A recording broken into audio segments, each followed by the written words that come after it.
오늘 저는 세상을 변화시키는 교회. 저 오늘 말씀 가운데에서도요, 1절 말씀에는 이런 말씀이 있어요. 너희 몸을 하나님이 기뻐하시는 거룩한 산제물로 드리라. 이는 너희가 드릴 영적 예배다. 오늘 이 시간 우리는 하나님 앞에 예배 드린다고 할 때 우리가 뭐가 되자고요? 산제물이 되자고. 산제물이 되어서 하나님께서 기뻐하시는 영적 예배를 드려야 돼요. 여러분, 이것이 얼마나 경건하고 얼마나 성실하고 얼마나 순결하고 아름답습니까? 하나님께서 기뻐하시는 게 바로 이거예요. 할로윈 데이가 아니에요. 이렇게 하나님 앞에 나와서 경건한 마음으로 예배드리는 이 모습이 세상을 변화시키는 요체가 되는 것이고 하나님께서 기뻐하시는 놀라운 역사가 나타나게 되는 거 아니겠습니까? 자, 오늘 말씀 생각해 보겠습니다. 좀 거슬러 올라가면 1517년 10월 31일에 종교개혁자 말틴 루터가 로마 교황청을 향해 가지고 개혁의 봉기를 든 것은 어떤 면에서 달걀로 바위치기나 마찬가지예요. 바위를 치는 거나 마찬가지예요. 달걀로 바위를 친다. 이건 말이 됩니까? 그냥 깨져버리고 말죠. 그러나 이 말틴 루터를 비롯한 개혁자들이 이렇게 개혁의 봉기를 든 것은 그 당시에 로마 교황청에 비하면 달걀과도 같다. 로마 교황청은 바위와도 같고 이제 그런 얘기입니다. 당시 교황은 유럽 각국의 왕을 인준할 정도의 권력을 지녔고 엄청난 돈을 가졌으며 큰 군대도 거느리고 있었습니다. 이 막강한 권력 앞에 교황청에서 행하고 있는 면죄부를 포함 95개 조항이 비성서적인 거짓이라고 선포하고 있으니 이는 말도 안 되는 일이 아닐 수가 없습니다. 그 당시에는요, 면죄부라고 해가지고 그러니까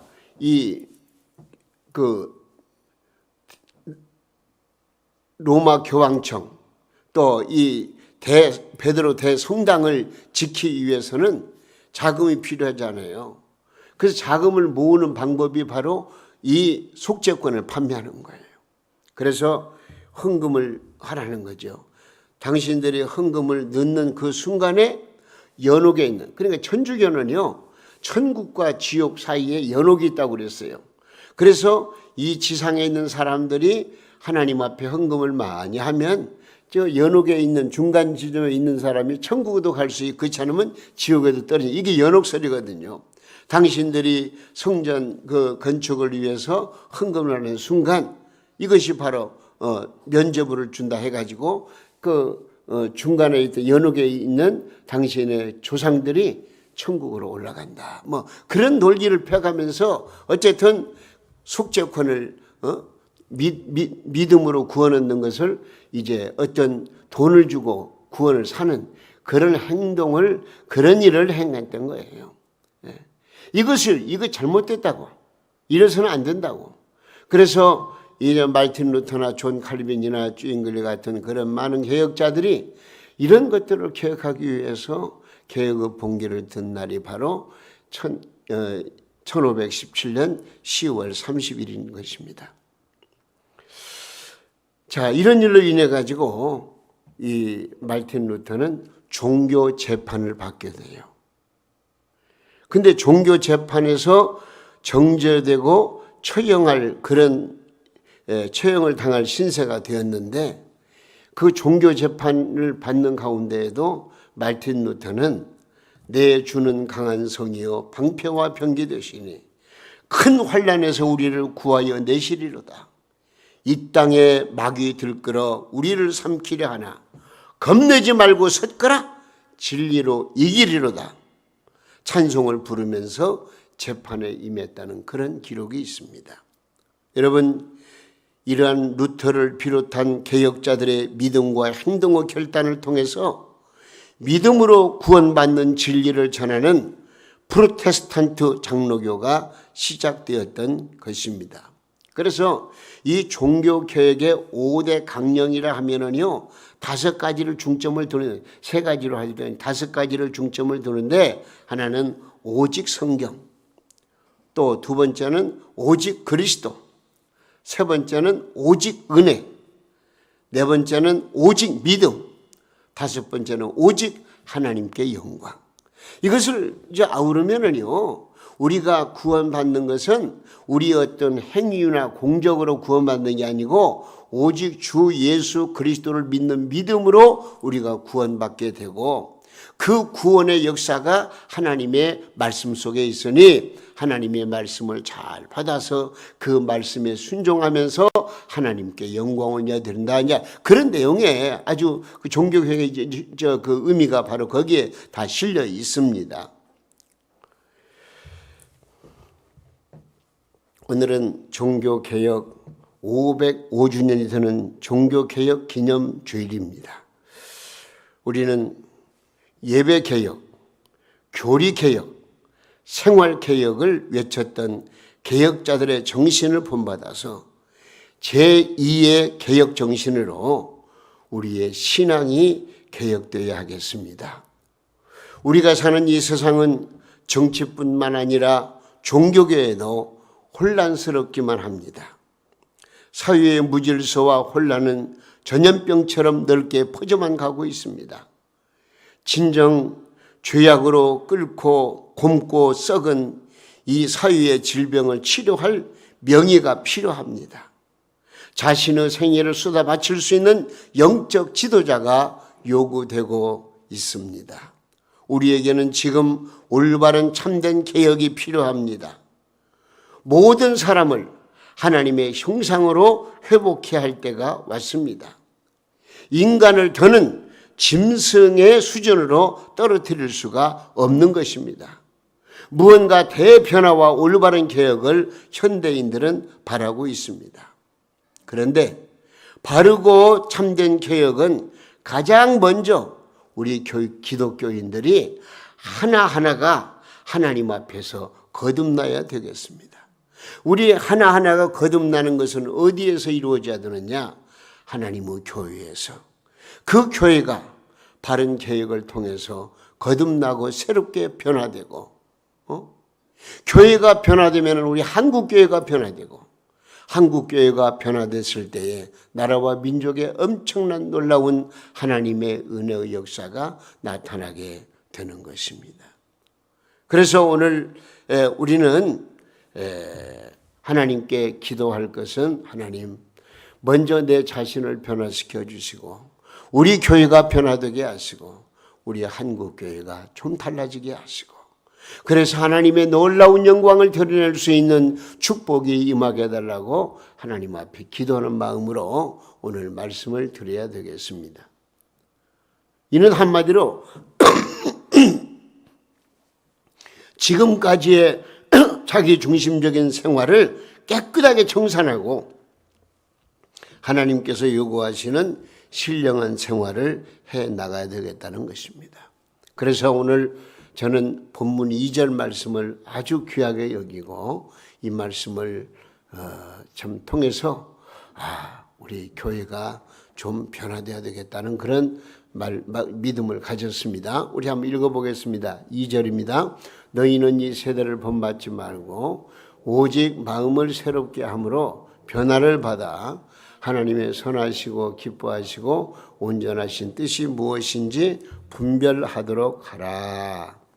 우리 동명교회가 개인의 삶을 변화시키고 사회와 민족을 변화시키는데 이력을 담당하는 그런 교회가 되었으면 참 좋겠습니다.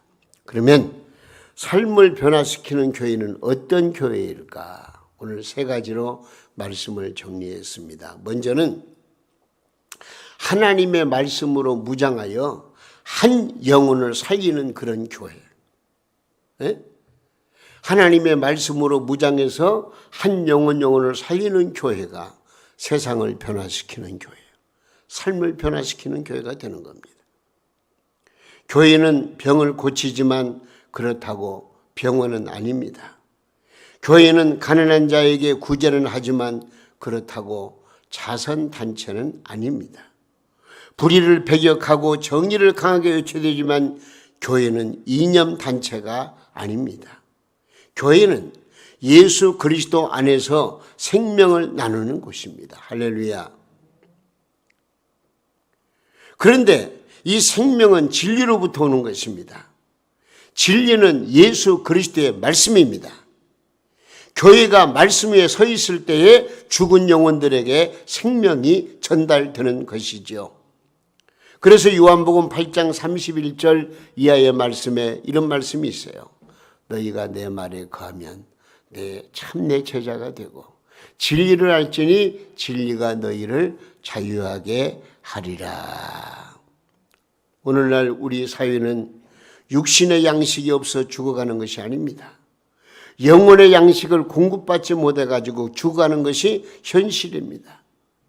인류의 미래는 훌륭한 어떤 정치 제도나 경제 부흥에 달린 것이 아니요, 참 종교에서 흘러나오는 진리의 말씀에 달려 있는 것입니다. 그렇다면 우리 동명교회 성도들은 먼저 하나님 앞에 이런 고백과 다짐을 했으면 좋겠어요. 온 세계가 다 무너져도 내가 붙들고 놓을 수 없는 진리, 내가 그것을 위해 살고 그것을 위해 죽을 수 있는 진리를 나는 발견했다. 나는 이제 그 진리를 위해서라면 고통과 죽음도 사양치 않겠다. 그 진리가 뭐예요? 예수 그리스도.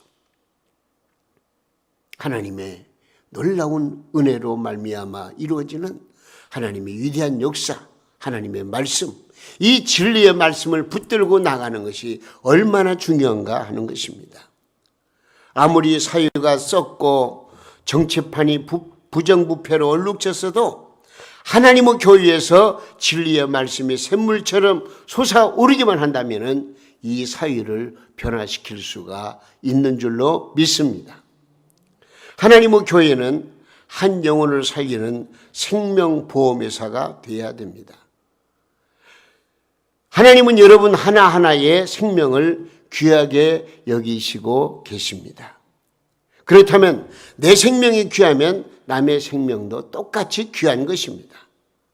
그 생명들이 영원히 잘 되어야 천하보다 귀한 생명이 되는 것입니다.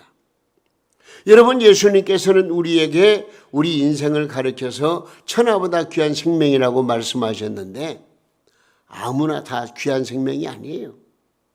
예수 그리스도를 믿어서 구원받고 하나님의 자녀가 되어서 영원한 생명을 취하고 또 영생을 취한 그런 존재가 천하보다 귀한 존재이지요.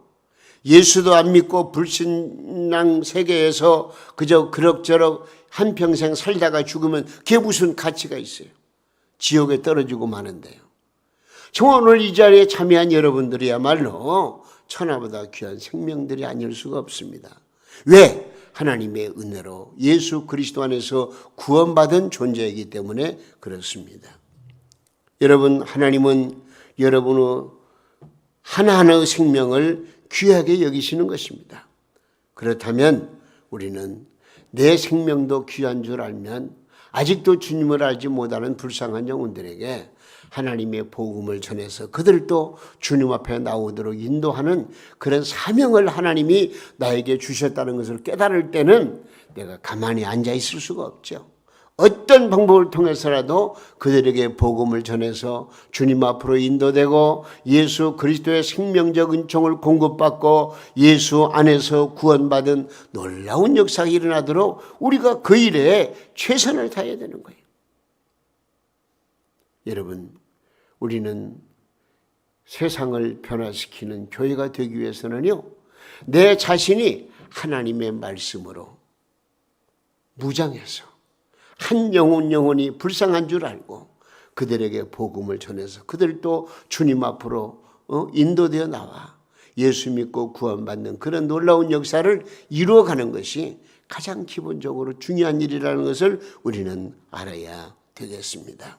여러분, 우리는 길과 진리요 생명이 되시는 예수 그리스도를 많은 사람들에게 증거하는 우리 성도님들 다 되셔서 내 가족을 위시해서 또 이웃들에게 복음을 전하는 그런 훌륭한 전도자들이 다 될 수 있기를 예수님의 이름으로 축원합니다. 한 영혼을 살리기 위해서 희생을 각오하고 총진군해야 되겠다 하는 것입니다.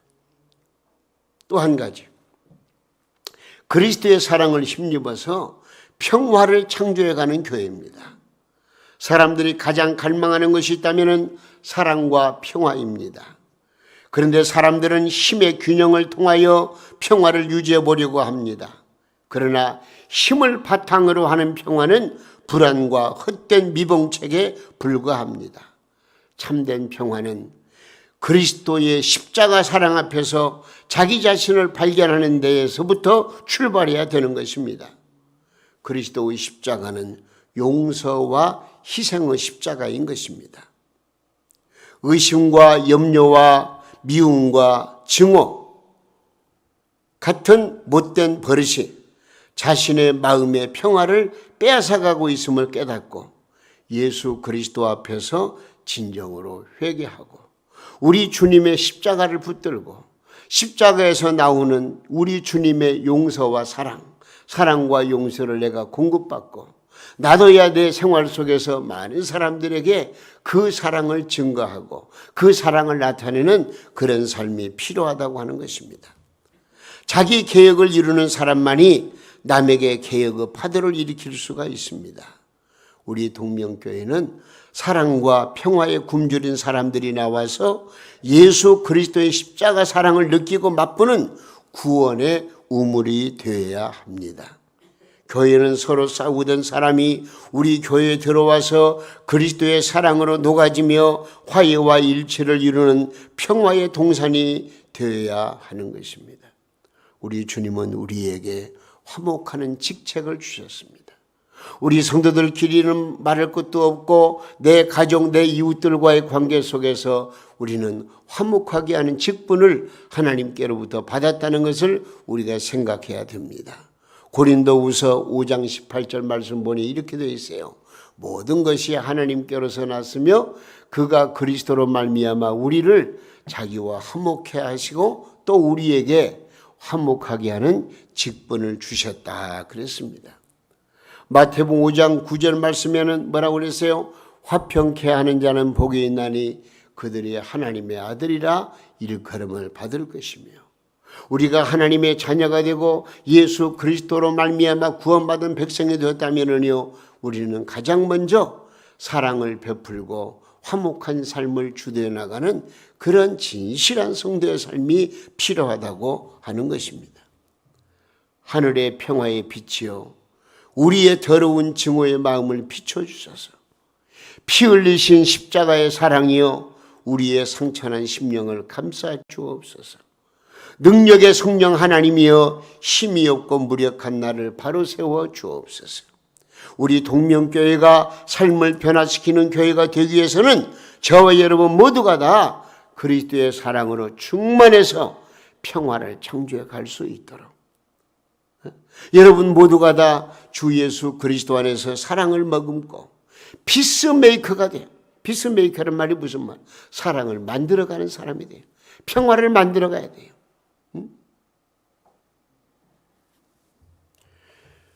우리 성도님들은요 그렇게 해서 세상을 변화시키는 주역들이 되어야 됩니다. 예수 그리스도의 사랑으로 충만하고 그 사랑으로 말미암아 평화를 만들어가는 그런 훌륭한 하나님의 귀한 백성들이 다 될 수 있기를 예수님의 이름으로 축원합니다. 한 가지 더, 우리는 성령의 능력을 공급받아서 도덕적 감화를 나타내는 교회가 되어야 됩니다. 교회는 성령으로 시작해서 성령으로 유지되며 성령으로 성장을 합니다. 삶을 변화시키는 교회는 성령의 능력이 강하게 나타나야 하는 것입니다. 하나님의 말씀으로 은혜 받고 성령의 감동과 감화를 받아야 한다 그 말입니다. 우리는 성령 충만을 은사로만 이해하면 안 됩니다. 이 성령 충만은 성령께서 내 인격에 임재하셔서 나를 이끄시는 것입니다. 사실 성령 충만은 삶 속에 나타나는 도덕적 감화력입니다. 성령의 은사는 강하게 나타나는 것 같은데 성령의 열매가 없는 것은 마치 나무에 잎은 무성한데 열매가 없는 것과도 같습니다. 여러분, 나무를 심는다는 것은 왜 나무를 심어요? 열매를 얻기 위해서 나무를 심는 거예요. 열매 없는 나무는 가치가 없어요. 열매를 충실히 맺어야 되는 것입니다. 열매가 있어야 할 때 열매를 맺지 못하면 거기에는 저주와 멸망뿐입니다. 오늘날 세상은 왜 이렇게 어두워만 가고 있습니까? 그것은 교회가 성령의 능력을 상실해 가고 있기 때문에 그렇습니다. 그러므로 교회는 먼저 사명을 다하지 못했음을 회개해야 됩니다. 한 영혼을 살리는 운동, 즉 그리스도의 복음을 증거하지 못한 것, 평화를 만들어 가기는커녕 오히려 불평불만으로 평화를 깨지게 한 것, 성령의 역사를 제한하고 도덕적 감화를 주지 못한 이런 모든 것들을 우리는 깊이 생각하면서 주여 나에게 그런 사명을 주셨건만 그 사명을 감당하지 못했음을 회개합니다. 주님 용서하여 주시옵소서. 그런 믿음을 가지고 회개하는 심령으로 하나님의 은혜를 깊이 깨닫고 우리 하나님께서 나에게 요구하신 무엇인가를 우리가 생각하면서 주님 말씀대로 순종하겠다고 다짐하는 그런 믿음이 우리에게 필요한 것입니다. 우리는 성령으로 말미암아 내 속사람을 강하게 만들어 가야 되겠습니다. 내 삶 속에서 성령님이 주시는 열매를 주렁주렁 맺혀야 되겠습니다. 갈라디아서 5장 22절 이하 말씀에 보니까 성령의 열매가 어떠하다는 것이 나와 있어요. 오직 성령의 열매는 사랑과 희락과 화평과 오래 참음과 자비와 양선과 충성과 온유와 절제이니 이 같은 것을 금지할 법이 없느니라 그랬습니다. 우리는 이런 성령의 열매를 맺으면서 하나님께서 기뻐하시고 원하시는 뜻대로 순종하는 삶이 필요하다는 것입니다. 사랑하는 성도 여러분, 우리는 성령의 능력을 받아야 되겠습니다. 그래야만 이 어두운 세상에 그리스도의 빛으로 감화를 줄 수가 있습니다. 성령 충만한 교회는 성도의 삶을 변화시킬 수가 있습니다. 내 자신이 성령 충만해서 하나님의 은혜를 힘입고 그 기쁨과 즐거운 마음으로 주님 앞에 헌신하고 봉사할 때에 하나님의 교회는 기능을 발휘할 수가 있고 하나님의 뜻을 실현할 수가 있고 세상에 도덕적 감화를 주면서 놀라운 변화를 일으킬 수 있는 그런 원동력이 될 수가 있다는 것을 우리가 생각하시면서 우리 자신이 스스로 하나님 앞에서 성령의 감동 감화를 받고 성령의 능력으로 말미암아 도덕적 감화를 줄 수 있는 그런 믿음의 삶이 우리에게 필요한 것입니다. 슈피 바야지드라고 하는 사람이 있어요. 슈피 바야지드. 이 사람이 참 이런 이야기를 했어요. 자기가 청년 시절이 되었을 때 하나님 앞에 기도했대요. 뭐라고 기도했느냐? 주여 저에게 이 세상을 변화시킬 수 있는 힘을 주시옵소서. 자기가 세상을 바라볼 때에 세상을 좀 변화시키고 싶은 거예요. 그런데 이 세상은 하나도 변하지 않았습니다. 안 된 거예요. 그래서 장년기에 접어들었어요. 장년기에 접어들어서는 내가 만나는 사람을 변화시킬 수 있도록 해 주시옵소서. 그렇게 또 기도했대요. 그런데 그것도 안 되는 거예요. 아무리 자기가 힘써도 나를 만나는 사람을 변화시키려고도 안 되는 거예요. 그러다가 노년기에 접어들었대요. 노년기에 접어들어서는 주여 내 자신을 변화시킬 수 있는 능력을 주시옵소서. 생각해 보세요. 자기 자신도 변화시키지 못하면서 남들을 변화시키고 세상을 변화시킨다고요? 이건 말이 안 되는 소리 아닙니까? 우리 자신도 깊이 생각하세요. 내 자신을 먼저 생각하고 내가 주님 앞에서 얼마만큼 변화된 삶을 살고 있는가를 중심을 좀 살펴보시라고요.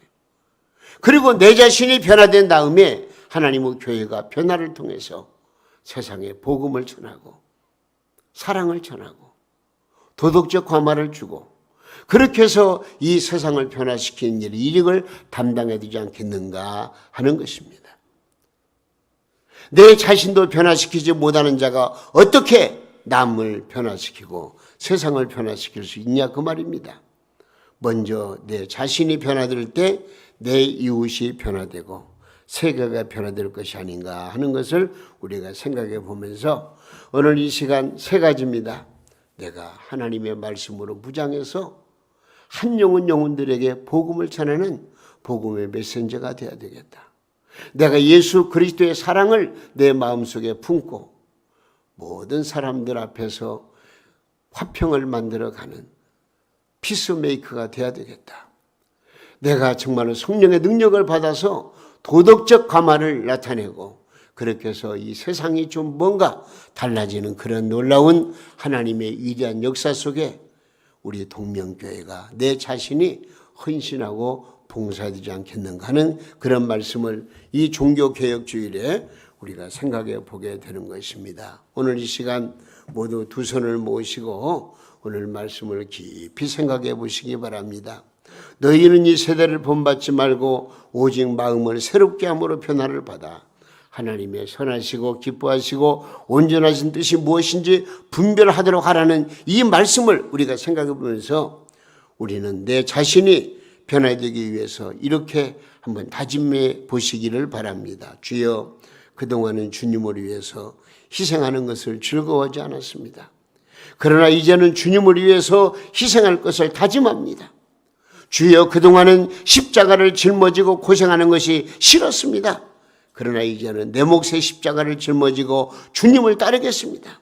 주여, 지금까지는 주님의 뜻에 위배되는 삶을 살았습니다. 그러나 이제부터는 주님이 원하시는 길을 따라 살겠습니다.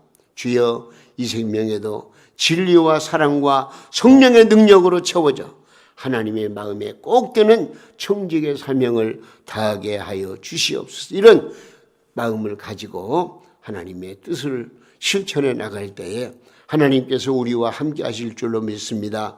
오늘 주신 말씀으로 아멘으로 받아서 철저한 소명의식을 가지고 몸과 마음과 물질을 바쳐드리면서 뜨겁게 정성을 다 충성하는 우리 성도님들이 될 때에 우리 동명교를 통해서 또 우리 한국교를 통해서 세상을 변화시키는 놀라운 역사가 일어나게 될 줄로 믿습니다. 우리 모두 그런 믿음을 가지고 하나님 앞에 더욱더 충성을 다짐하면서 우리의 신앙의 삶을